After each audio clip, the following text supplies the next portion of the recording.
Why do you have to show our faith by doing our best?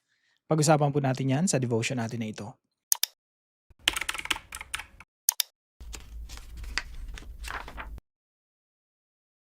Magandang araw po sa bawat isa sa inyo. Welcome back to our 365 Daily Devotions Bible Characters Edition. Binabati ko po muna si Samantha De Ocampo ng happy birthday at binabati ko rin po lahat ng mga nanay ngayong araw. Happy Mother's Day po sa inyong lahat. Now, yung pag-uusapan po natin ay patungkol po sa isang hari sa Israel. Ang pangalan niya po ay Joash. So, nitong mga nakarang araw po, tinatalakay natin yung dynasty ni Jehu. Ang anak po ni Jehu ay si Jehoahaz, na anak naman ay si Jehoash or Joash for short. Tapos ang anak po ni Jehoash ay si Jeroboam II. Bakit Jeroboam II? Kasi dalawa na po yung Jeroboam, no? So yung isa para ma-distinguish, lalagyan natin ng the second.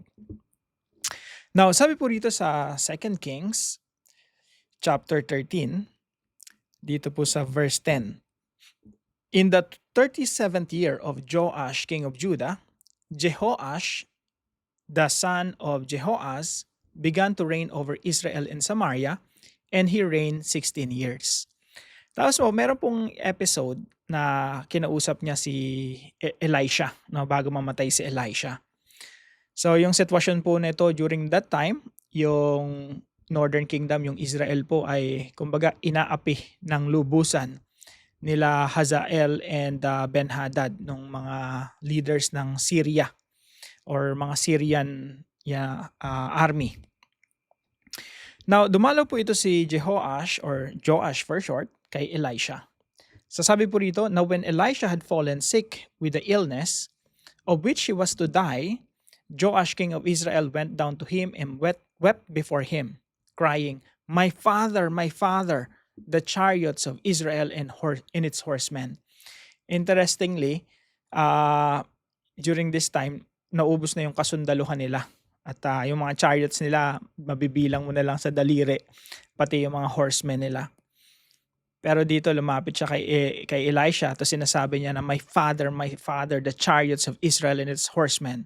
I believe, no, sinasabi niya to na merong respeto sa salita ng Diyos sa pamamagitan ni Elisha. At siguro, no, to some extent, naniniwala siya na kailangan talaga ng tulong ni Yahweh at ng salita ng Diyos sa pamamagitan ni Elisha. So verse 15, sabi rito, and Elisha said to him, take a bow and arrows. So he took a bow and arrows. Then he said to the king of Israel, draw the bow, and he drew it. And Elisha laid his hands on the king's hands, and he said, open the window eastward. So sabi ni Elisha, buksan mo yung bintana na yan kung nasaan yung Syria. Kumbaga yun yung tinutumbok ng bintana na yun. And he opened it. Then Elisha said, shoot, and he shot. And he said, the Lord's arrow of victory, the arrow of victory over Syria. So nung pinana niya yung doon sa window side na yon, yun ay simbolo ng pagpana ng Diyos laban sa Syria. So ito po yung mga katuroan natin ngayong araw. Unang-una po, God declares victory for Israel. Kahit na masama yung bayan ng Israel, no, pinamumunan sila ng mga sasamang hari, makikita nyo pa rin po yung compassion ng Diyos, yung mercy ng Diyos, yung habag ng Diyos dahil sa oppression na dinadanas nila mula sa kamay ng mga Syrians.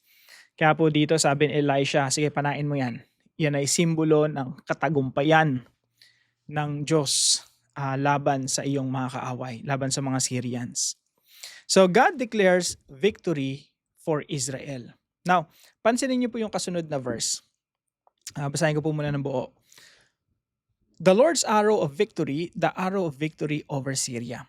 For you shall fight the Syrians in Aphek until you have made an end of them. And he said, take the arrows, and he took them. And he said to the king of Israel, strike the ground with them. And he struck 3 times and stopped. So sabi ni Elisha, okay, panain mo yung lupa. So pinana niya, 1, 2, 3, to suminto na siya. Now something interesting na nangyari po rito na Ako rin parang, anong nangyayari dito? Ba't biglang nagalit si Elisha? So tingnan niyo po. Sabi ni Elisha, "Sige panain mo yung lupa." 'No? Pinana niya ng isa, pinana niya pa ng isa. Tapos sabi rito, basahin po natin, "Then the man of God was angry with him and said, 'You should have struck 5 or 6 times. Then you would have struck down Syria until you have made an end of it. But now you will strike down Syria only 3 times.'" Kasi po, during this time, yung pinapagawa ng Diyos sa pamamagitan ni Elisha kay Joash ay symbolical, no? So, pinapana ng Diyos eastward, simbolo yun na papanain ng Diyos yung mga Syrians. At sabi ni Elisha, sige, panain mo yung lupa, no? Pinana 3 beses lang. So, I think, ang nangyayari dito, si King Joash, habang pinapana niya yon, siguro meron siyang halong duda. Hindi wholehearted yung pinapagawa sa kanya. I'm not sure, pero yun yung pinakamalapit, I think, na interpretation dito. Habang pinapana niya nun, nagdududa siya. Talaga ba na magwawagi ako laban sa mga Syrians, no? Habang pinapana ko yung lupa na ito. Ito ba talaga, mangyayari ba talaga to? Kaya huminto na siya. Siguro yun yung, kung medyo gigil siya nun, talagang naniniwala siya, papanain yun, 5, 6 na beses, 10 beses. Pero ito parang 3 times 3 times lang. So ito po yung pangalawang katuruan natin. God demands wholehearted faith. No, ang Diyos po, humihingi siya ng wholehearted faith. Yun ang dinidemand niya, yung nire-require niya. The Lord will give you victory. You have to believe in it. Para pong salvation natin yan, di ba? God is offering salvation through Jesus Christ.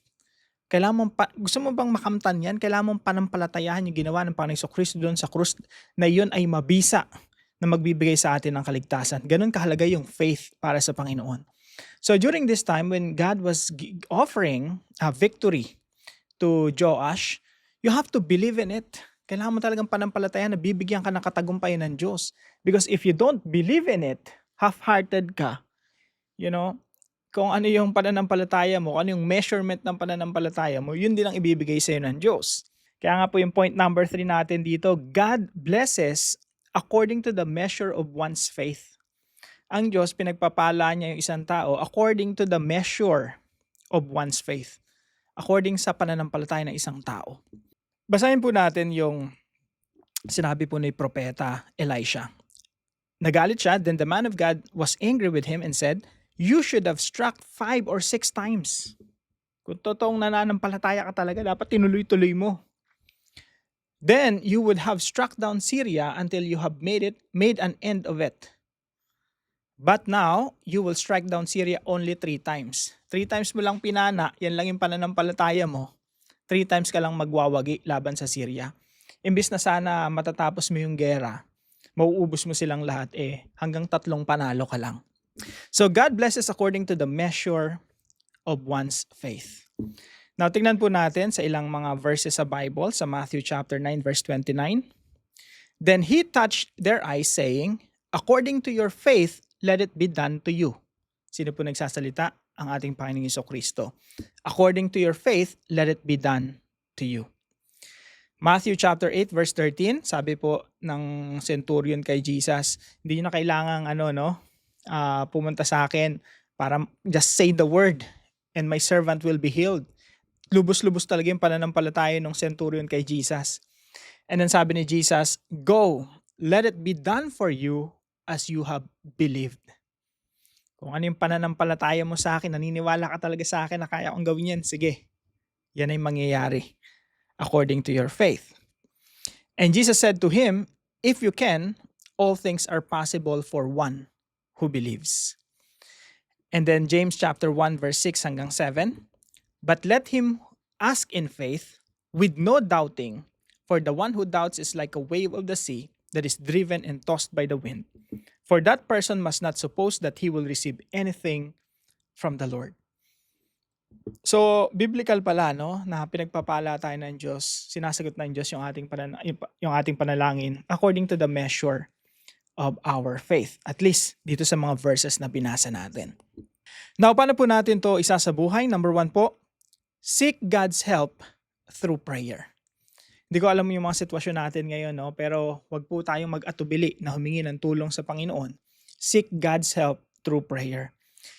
Kaya po gusto ng Diyos na yung mga tao nananalangin sa Kanya kasi po ito ay kapahayagan ng kanilang pananampalataya sa Diyos. And without faith, it is impossible to please God. How do you show your faith in God? You come to Him through prayer. So, ibig sabihin, masaya ang Diyos. No? Nalulugod ang Diyos kapag yung mga tao nananampalataya sa Kanya at naipapakita ng mga tao yung kanilang pananampalataya sa Diyos sa pamamagitan ng paglapit sa Kanya, paghingi, pananampalataya, pananalangin. So, hindi ko alam yung sitwasyon natin ngayon, pero kung anuman ang ating dinudulog sa Panginoon, idulog lang natin na may buong pananampalataya. Dahil ang Diyos nakikinig sa ating mga panalangin at ang Diyos ay nalulugod every time na lumalapit tayo sa Kanya at nilalatag natin sa Kanya ang ating mga hinaing. Point number 2, believe in God's victory without doubt.